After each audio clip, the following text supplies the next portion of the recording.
On this day of independence, on this Independence Day, listen to an American troubadour from the USA. Bing Crosby was probably the entertainer of the 20th century. He was the man who was in over 100 movies. He recorded more songs than anybody else. He had more number ones than the Beatles and Elvis combined.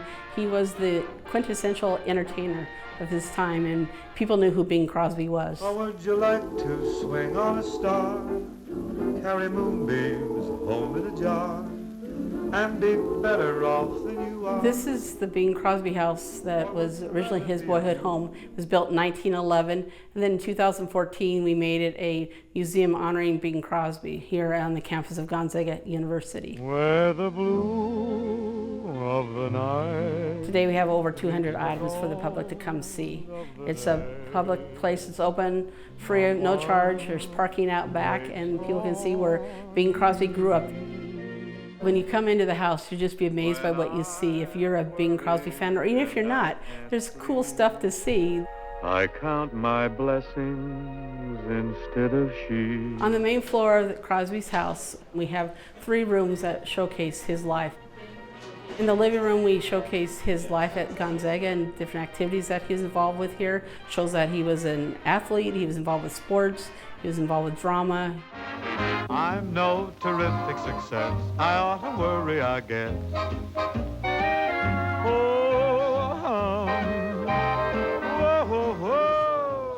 In the parlor, we have his career, movies and his music career.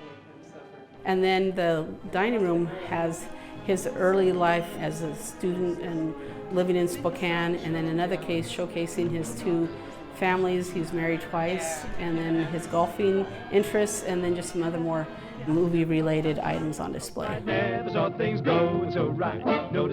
some really fun and unique items here in the Crosby house. We have a couple of his pipes that he was original that he would smoke, so those are kind of fun.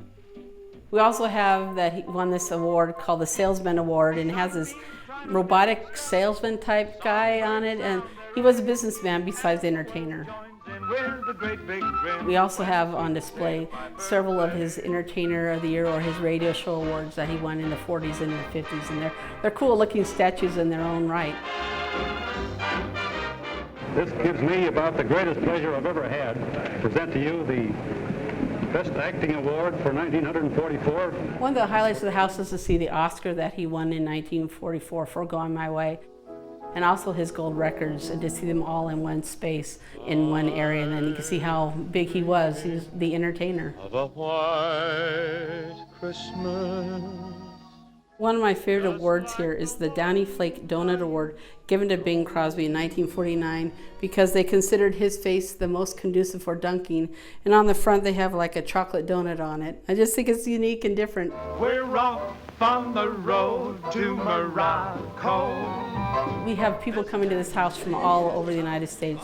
We have about 2,500 people that come in from all 50 states and about 22 foreign countries that physically come to campus and sign our guest book. And so there's still a great interest in being globally.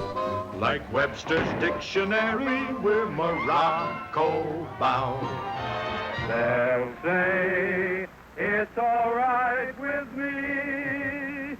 People will say we're in love. I just love the old classic Rat Pack music that Bing Crosby was known for, and he was a rock star back in the day.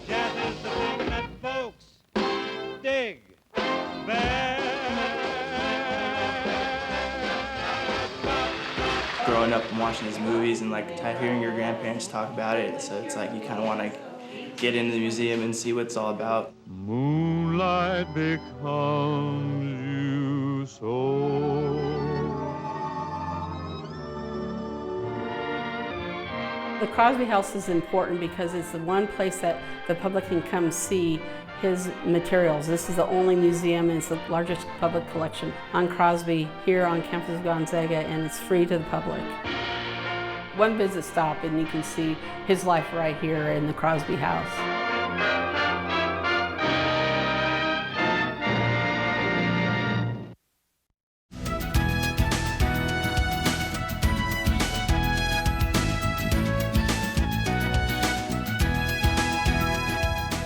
If you have an idea for Northwest Profiles, send it to KSPS TV, 3911 South Regal, Spokane, Washington 99223.